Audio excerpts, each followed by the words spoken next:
कुछ दिन पहले अपने ही देश में अंतिम संस्कार में शामिल होने वाले लोगों का रिकॉर्ड बना। दुनिया के विशालतम अंतिम संस्कार में से एक असम में हुआ था। यह अंतिम संस्कार असम के महान गायक जुबिन गर्ग का था। 19 सितंबर 2025 करीब 25 दिन पहले असम ने अपना महान गायक खो दिया, जिनका नाम है जुबिन गर्ग।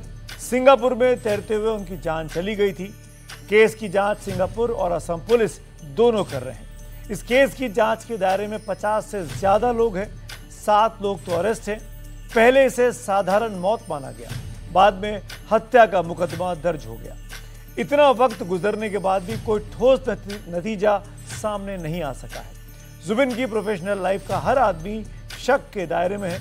भारत में केस रजिस्टर होने के 40 दिन के भीतर चार्जशीट दर्ज होने का नियम है, लेकिन जुबिन के केस में अब तक पुलिस किसी निष्कर्ष पर पहुंचती नहीं दिख रही है, जबकि असम के मुख्यमंत्री खुद पूरे केस की निगरानी कर रहे हैं।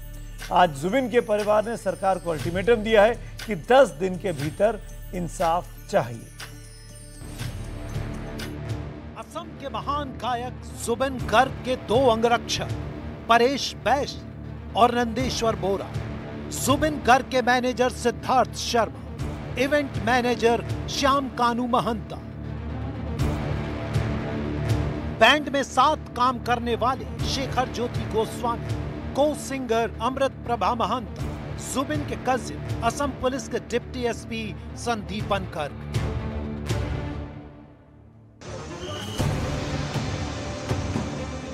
जुबिन हत्याकांड के केस में 7 लोग असम पुलिस की गिरफ्त में हैं। 10 से ज्यादा लोगों को समन दिया जा चुका है। 2 देश की जांच एजेंसी जांच कर रही हैं, फिर भी नतीजा कुछ नहीं मिला। थक कर परिवार ने एक सोशल मीडिया कैंपेन शुरू कर दिया है।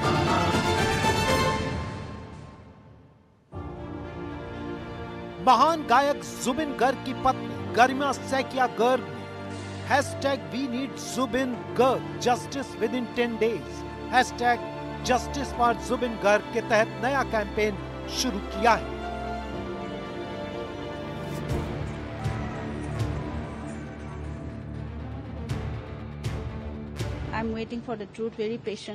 मैं पूरे धैर्य के साथ अब तक सच का इंतजार कर रही हूँ। असम के हर आदमी को सच का इंतजार है। वो धैर्य और संयम के साथ जांच और न्याय की प्रक्रिया का साथ निभा रहे हैं। मुझे उम्मीद है ये जल्दी सबके सामने आएगा। जो लोग वहाँ मौजूद थे उन्हें सच बोलना चाहिए। वो बताएं जो वहाँ पर हुआ था। वो कोई सामान्य व्यक्ति नहीं थे, वो जुबिन गर्ग थे। हमने अपना आइकन खोया है, दिल की धड़कन थे। पता नहीं वो कैसे लोग हैं और क्या सोचते हैं। हमें ये पता ही चलना चाहिए कि आखिर जुबिन के साथ क्या हुआ और उस दिन उस समय क्या हुआ था। हमें किसी चीज से कोई मतलब नहीं है। हम सिर्फ ये जानना चाहते हैं कि जुबिन के साथ क्या हुआ था, उनकी जान कैसे गई। हमें इसके अलावा किसी चीज में कोई दिलचस्पी नहीं है। इस बीच सिंगापुर से 4 लोग असम आ चुके हैं, जिन्होंने यहाँ जांच कर रही एजेंसियों के सामने अपनी बात रखी है। Today 3 NRIs have arrived from Singapore. आज सिंगापुर से 3 NRI आए। एक पहले ही आ चुके हैं, आज 3 आए हैं। नवजारी, पलकित शर्मा, सिद्धार्थ बोरा आज आए हैं। अगले कुछ दिन में 2 और आएंगे। सबको नोटिस दी गई है। पोस्टमार्टम रिपोर्ट पब्लिक डॉक्यूमेंट नहीं है, इसे हम कोर्ट को देंगे। सिविल सोसाइटी के कुछ लोगों को जानकारी देंगे, लेकिन पोस्टमार्टम रिपोर्ट कोर्ट को ही दी जाएगी। जैसा कि आप सब लोग जानते हैं कि पिछले महीने जुबिन सिंगापुर गए थे। वहां उन्हें नॉर्थ ईस्ट फेस्टिवल में हिस्सा लेना था। इसी दौरान वो एक याट पार्टी में गए। लाइफ जैकेट पहनकर तैरने के लिए कूदे। दावा है इसी दौरान उनकी मौत हो गई।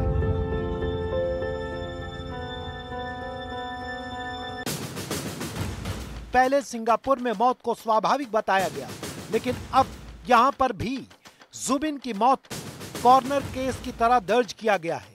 इसका मतलब है सिंगापुर प्रशासन को उनकी मौत की परिस्थितियों पर संदेह है और वे अब फैक्ट फाइंडिंग प्रक्रिया के तहत जांच कर रहे हैं। इधर भारत में लगातार बयान दर्ज किए जा रहे हैं। देखना तो सभी चाहते हैं। आसाम के लोग अभी बहुत मतलब वो है, मतलब जानने के लिए इच्छुक है। तो देखते हैं अभी क्या आते हैं। और वो सिस्टम के ऊपर पूरा विश्वास है, अच्छा से सब कुछ होगा और जस्टिस मिलेगा। जो किस तरह का जस्टिस चाहते हैं आप लोग? वही चाहते हैं सब लोग। अगर वो लोग दोषी है तो दोषी को सजा मिलनी चाहिए। वही जांच में अभी तक जो शक पैदा करने वाली चीजें हैं, उनमें से पहले नंबर पर है परिवार का शक, दूसरे नंबर पर सिंगापुर की अथॉरिटी का शक, तीसरे नंबर पर मैनेजर के पास रखा जुबिन का दवाई का बैग, चौथे नंबर पर अंगरक्षकों के बैंक खाते में बड़ी रकम, पांचवें नंबर में मैनेजर की आवाज जाबो दे जाबो दे, छठा नंबर कजिन संदीपन की याद पार्टी में मौजूदगी।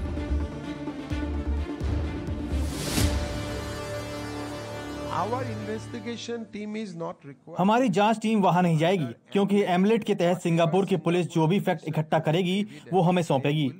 हमने इस विषय में अपनी रिक्वेस्ट भेज दी है। कोई विदेशी देश किसी दूसरे देश की पुलिस को अपने यहाँ जांच करने का मौका नहीं देती है, ऐसा कानून नहीं है। अब तक की जांच में जुबिन की मौत या हत्या के पीछे सबसे बड़ी आशंका कमाई पर कब्जे की कोशिश मानी जा रही है। जांच इस दिशा में जाती दिखती है कि जुबिन की तबीयत ठीक नहीं थी, सांस लेने में दिक्कत थी, फिर भी उन्हें तैरने से रोका नहीं गया। इसके पीछे साजिश भी हो सकती है और गैर इरादतन लापरवाही भी।